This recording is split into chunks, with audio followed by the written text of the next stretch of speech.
Os airdrops estão cada vez mais concorridos. Depois da Agito, temos observado uma tendência cada vez maior de entrada de capital. Em outras palavras, as baleias chegaram para ficar também nesse ramo. Então o que pode ser feito? Buscar projetos que são menos disputados, que são menos saturados de capital e assim tentar obter aí uma melhor elegibilidade. Aqui na Mercúrios temos uma equipe de olho nas oportunidades e nesse vídeo aqui eu vou trazer 3 delas para vocês. Bom, a primeira delas, para a gente começar aqui, é Tensor. Na Mercúrios Airdrops, nossa assinatura focada nesse tipo de oportunidade, nós temos vários outros airdrops sendo discutidos e vários tutoriais, né? Na verdade, tem uma equipe focada nisso.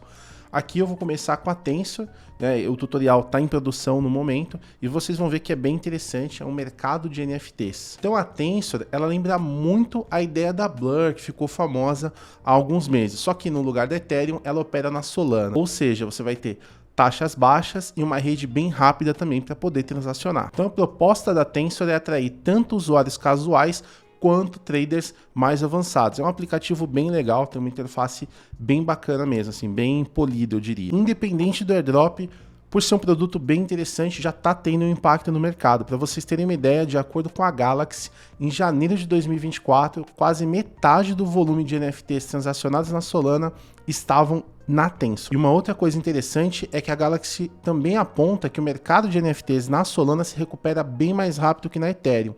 Ou seja, a Tensor ela é quente não só por ser um airdrop relativamente pouco disputado, porque é mais chato de fazer, mas também porque ela está surfando muito bem essa onda de crescimento de NFTs na Solana. Bom, e por que a Tensor é relevante? De cara, eu sei que esses 3 milhões de dólares captados pode não parecer muita coisa em comparação com outros projetos, mas, de novo, devido a essa assimetria, devido à complexidade de você fazer, pode sim ser um airdrop interessante de entrar. Outra coisa que você precisa ter em mente é que a Tensor não é só um marketplace, mas ela também está ajudando a impulsionar todo esse mercado, criando algumas das coleções de NFTs mais populares e mais valorizadas da Solana.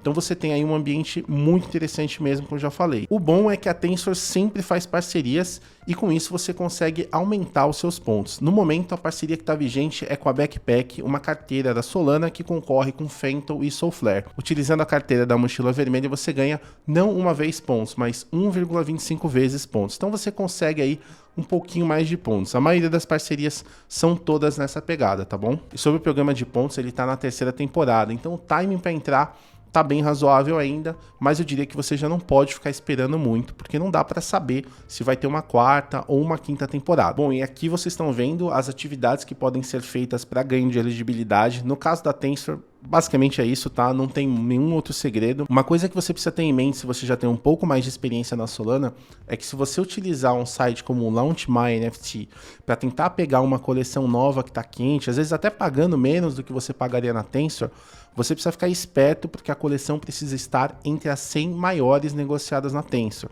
Se você pegar uma coleção muito pequena, que não está performando legal, você não vai ganhar pontos. Eu vou ser bem sincero, acaba sendo um airdrop menos concorrido porque o ideal seria você buscar negociar as 10 maiores coleções.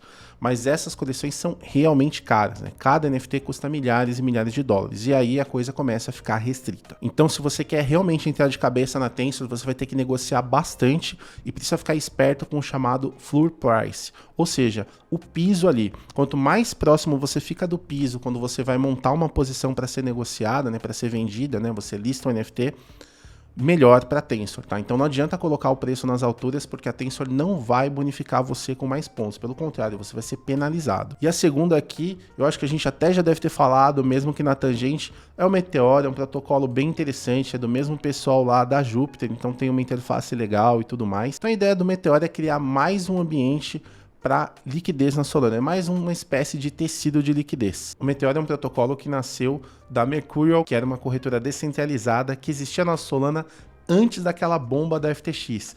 Então esse pessoal se reorganizou e aí você tem a Júpiter e você tem o Meteora como novas frentes para atrair capital. Então o Meteora tem realmente um objetivo muito forte de buscar capital. O legal do Meteora quando você pensa em provimento de liquidez é que ele te oferece um pouco mais de versatilidade, então você não fica tão exposto à chamada perda impermanente. Perda impermanente, fazendo um parênteses, é aquela coisa de você retirar capital e acabar tendo um prejuízo, né? Nessa hora que você retira o capital, você concretiza um prejuízo, porque quando você está provendo liquidez num protocolo como esse, você está colocando ativos ali que são seus para formar mercado e você acaba ganhando com as taxas. Então, como que o Meteora faz isso? Se integrando com mercados de crédito, com mercados de empréstimo. Então, Tulip, MarginFi, né? Ele se integra com esse tipo de mercado e com isso você consegue ter opções adicionais para depositar capital lá. Uma coisa bem legal também, quando a gente pensa na relevância desse protocolo, é a sinergia que ele tem com o Kamino, que é uma outra operação ali que você pode fazer na Solana também, envolvendo empréstimo, envolvendo provimento de liquidez. Esses protocolos já estão em conversas aí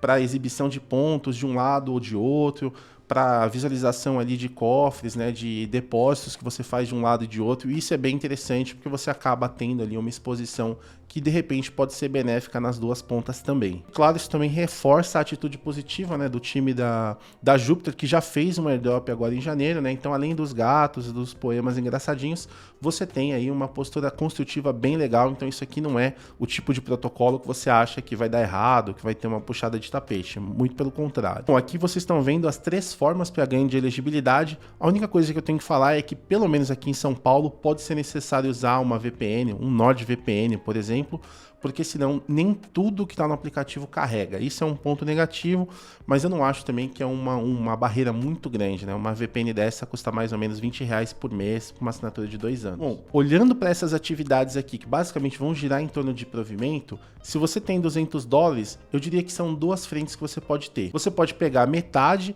fazer um provimento num par correlacionado, né? Ou seja, aqui não tem uma flutuação muito grande de preços entre cada uma das pontas. Em seguida, se você quiser, você pode pegar o token do provimento e fazer aquela coisa que é chamada de farming ou de agricultura de rendimentos. Isso seria um nível de risco adicional e uma forma de otimizar esse capital. Com a metade restante, com os outros $100, você poderia depositar para ajudar a formar mercado na Solend, na Tulip, na MarginFi. E cuidado se você for depositar aqui, nada de ficar escolhendo ativo de baixa capitalização, moeda memética, esse tipo de coisa. Isso daí pode acabar levando você a perder seu capital, porque alguém pode retirar liquidez, né? São projetos menores e tudo mais. Antes de falar da última dica, eu queria dizer para você que nós estamos com uma comunidade no WhatsApp 100% gratuita, assim como essa newsletter que você está vendo, que é o Minuto Cripto. O Minuto Cripto é uma newsletter que entrega diariamente uma série de informações de relevância do mercado cripto para você. E nessa newsletter eu também compartilho oportunidades de airdrops e outros comentários sobre esse mercado. Então, se você quer ficar por dentro de tudo isso e também fazer parte da nossa comunidade, é só clicar no primeiro link da descrição. E agora chegamos aí na última oportunidade. Essa também dá um pouquinho mais de trabalho, envolve um pouco mais de complexidade, porque nós estamos falando de uma corretora de futuros, ou seja, de um mercado aí de derivativos, que é a Drift.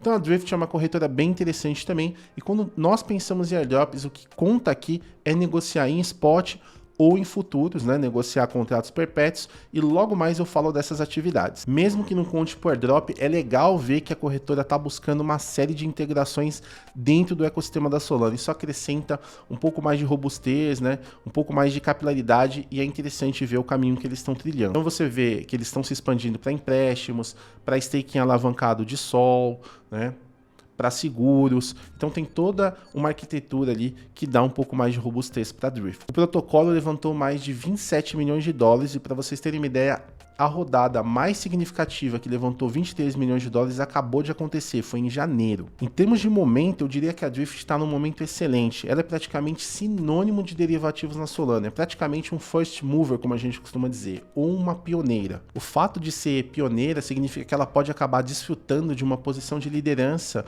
e de um crescimento mais facilitado, justamente porque ela se arriscou no momento em que a Solana estava em recuperação. O sistema de pontos também teve uma virada recente, e o que parece é que o protocolo quer atrair liquidez. Ou seja, para ter esse fortalecimento em termos de liquidez, o protocolo precisa de volume, e vocês percebem pelas atividades que é justamente isso que o protocolo está incentivando agora. Já vou adiantando que esse vídeo está bem atualizado e considera a atualização que saiu em 6 de fevereiro. Então, como eu falei um pouco antes, é um protocolo que tem todo aquele tecido de integração, né? Tem outras frentes, seguros para manter a corretora robusta e tudo mais. Mas o que você realmente precisa olhar é para essas 3 atividades aqui. Não tem mais nada que você precisa fazer além dessas 3 atividades. A primeira atividade que você precisa fazer no Drift é negociar com ordem do tipo Taker, não Maker, ou seja, você precisa negociar aproveitando as ordens que já estão no livro, assim você vai ajudar na retirada de liquidez do mercado. Já o segundo tipo é exatamente o contrário, você está colocando liquidez no mercado, e para isso você precisa fazer, por exemplo, uma ordem limite. Finalmente tem a opção do DLP, que é bem mais avançada.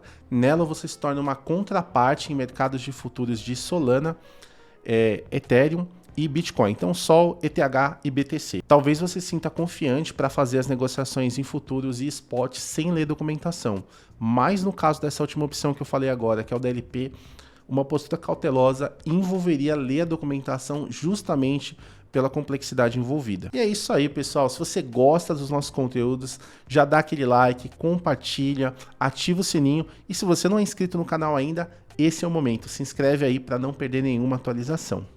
E já vai falando nos comentários também qual é o próximo airdrop que você está de olho. Tem alguma campanha que você considera que está fora do radar e você gostaria que fosse abordada aqui?